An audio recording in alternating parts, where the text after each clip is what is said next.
Welcome back to the Mission Control Center. John Steinmeyer. John is the Senior Project Manager for the Launch Systems Group at Orbital Sciences. And for those that tuned in back in April, John was very nice to come and join me for the launch activities for that test flight. So welcome back, John. It's good to have you. Thanks, Kyle. It's great to be back. And as you said, we're all eagerly anticipating our launch tomorrow, our COTS demo launch, which will, as you saw in the video clip, utilize our new Antares launch vehicle and also demonstrate our newly developed Cygnus cargo transfer vehicle. Let's talk about Antares for a second, obviously, because that's the booster that gets it there. The test flight back in April, it had the mass simulator to demonstrate the Cygnus, but that was obviously part of it. But proving Antares on a first flight, that was a big deal. Yes, it was. That was a very important milestone for us, the first milestone in the COTS, Commercial Orbital Transportation System contract. The launch, when we were here doing the play-by-play, looked very good. And on further review, it was as good as it looked. We were able to verify all the major objectives for that test launch, verify all the requirements that were elements of that test launch. We've made only very slight corrections to some systems for the following launch. So it was a great launch for an inaugural launch, and we're certainly looking forward to duplicating that tomorrow. And so the Antares, obviously, you have to go pore over all that data for quite some time. I mean, you know how it performed because it delivered the mass simulator right where you wanted it. But you still had to go over a pretty long period of time where you had to review all of that just to make sure that everything worked the way it needed to. Yeah, it's been a busy 5 months going over the post-flight data in thorough detail. A series of post-flight reviews, including outside experts who reviewed that data with us and verified that, yes, indeed, we verified all the objectives. Right. In addition, during these past 5 months, we've had 2 other very important launches for NASA. We were able to launch the IRIS mission on our Pegasus launch vehicle in June, and then just a week ago Friday, we launched the LADI mission for NASA on our Minotaur 5 launch vehicle. And so now it sets the stage for this next flight, of course, and we've been showing a little bit this morning the view from the launch pad. It's a beautiful day there, at least today, so hopefully we'll get the same view that we're looking at right there. We'll get that hopefully tomorrow.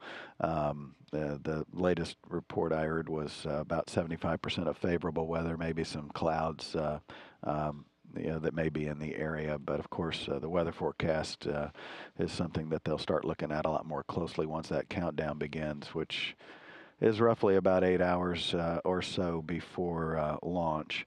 Talk about Cygnus now. I mean, that's the whole reason for the Antares is to deliver that, and it's been a long time coming, 5 or 6 years in the making for this. You're right. It's been about 5 years in development, both for the launch vehicle and the Cygnus system. As you can well imagine, it's a very complex system. As you saw in the video clip, it consists of 2 primary elements: a pressurized cargo element that contains or is able to contain about 19 cubic meters of cargo, and then a service module which propels the Cygnus vehicle, maneuvers the Cygnus vehicle, and that's largely developed from our own in-house spacecraft propulsion components.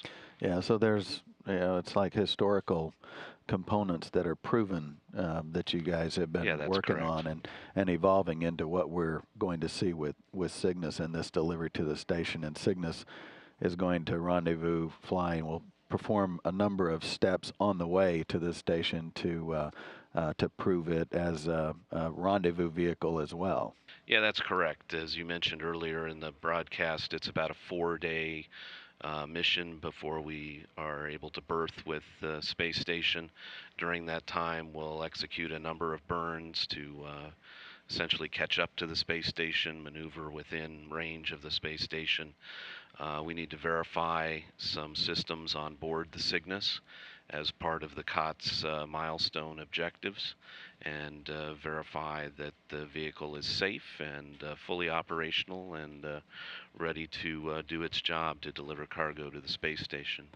Even though this is a demonstration mission, we've already loaded about 1,300 pounds of cargo into Cygnus, and are planning to deliver that on Sunday. And we were just looking at the rendezvous profile, but it's a fairly standard profile for the automatic phase, and then of course the crew will take over for the actual grapple and berthing to the Harmony module Node 2's nadir or Earth-facing port, so you can see the approach. And over the course of time, it's about a 4-day from launch to berthing profile. And then a Cygnus, of course, will stay for about a month or so at the station before it heads home, and obviously it will take trash, unneeded items away from the station and then it'll burn up in the atmosphere. Yeah, that's the idea. As you mentioned, it'll be berthed for about a month and allow the crew to transfer whatever unneeded elements that they have, and once the Cygnus is complete or has done its job, it will return through the atmosphere and dispose of the trash effectively. Just like the Progress vehicle, the HTV, the Exactly. ATV, all of those have the same type of profile in terms of returning. But their main mission, obviously, is to sustain the station as a laboratory and a home away from home for these crew members. Again, we're talking with John Steinmeyer, who's a senior project manager for Orbital Sciences Launch Systems Group, and we appreciate you dropping by. John will be here with us throughout the coverage Wednesday, beginning at 9:15 Central Time, 10:15 Eastern, and on console here in the room overseeing this team will be Courtney McMillan. She'll be the flight director. She's followed this along with a whole host of folks from Orbital, NASA, and even the Japanese Aerospace Exploration Agency.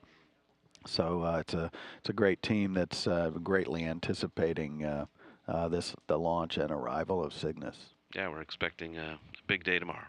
Thanks again, John. Thank you.